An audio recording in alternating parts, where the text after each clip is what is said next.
Welcome to Telangana వెలుగు. ప్రస్తుతం మనతో పాటు మాజీ ఉప ముఖ్యమంత్రి తాడికొండ రాజయ్య గారు ఉన్నారు. రాజయ్య గారు, ఈరోజు దాదాపు 500 మంది మీ సమక్షంలో, కేటీఆర్ గారి సమక్షంలో జాయిన్ కావడం అనేది జరుగుతుంది.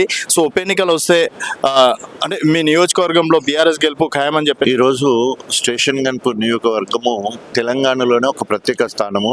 తెలంగాణ రాష్ట్ర సాధనలో అధికార కాంగ్రెస్ పార్టీ ఎమ్మెల్యే పదవికి రాజీనామా చేసి కేసీఆర్ తో సహా తిరిగిన నియోజకవర్గం. ఆ రకంగా మరి వరుసగా గణపురం నియోజకవర్గం వరుసగా 4 సార్లు గెలిచిన నియోజకవర్గం కూడా తెలంగాణ రాష్ట్రం ఏర్పడిన తర్వాత. ఈ మాట ఎందుకు చెప్తున్నానంటే అక్కడ కాంగ్రెస్ నామమాత్రమే ఉన్నది. అయితే అక్కడ గెలిచిన అభ్యర్థి కాంగ్రెస్ నుండి గెలిచిండు. కేసీఆర్ చేసిన అభివృద్ధి సంక్షేమ కార్యక్రమాలు కొనసాగించాలనే ఉద్దేశంతో అక్కడ కడియం శ్రేయర్ గారిని కేసీఆర్ గారు బలపరిచి పంపిస్తే ఈ రోజు నమ్మించి మోసం చేసి బిడ్డ రాజకీయ భవిష్యత్తు కోసము ఆయన మరి కాంగ్రెస్ పార్టీలో చేరడం జరిగింది. సో ఈ రోజు గెలిపించిన బీఆర్ఎస్ పార్టీ శ్రేణులు తీవ్ర అసంతో కోపంతో ఉన్నారు.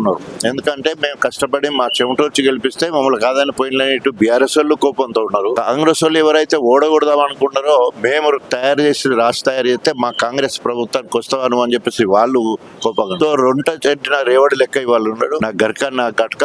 సో రేపు ఎలక్షన్లు ఎప్పుడు వచ్చినా కూడా మరి డిపాజిట్ కూడా రాని పరిస్థితి కడిగించకుంది.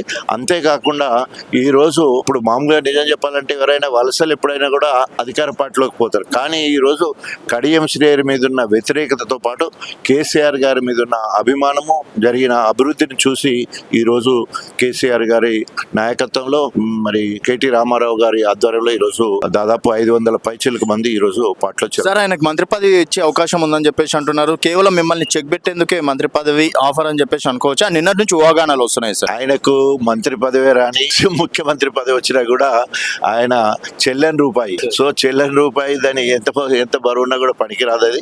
సో ఆల్రెడీ ప్రజలు చీకొట్టారు, తెలంగాణ సమాజం చీకొట్టింది. నమ్మక ద్రోహానికి పరాకాష్ట కడియం శ్రేయర్ గారు.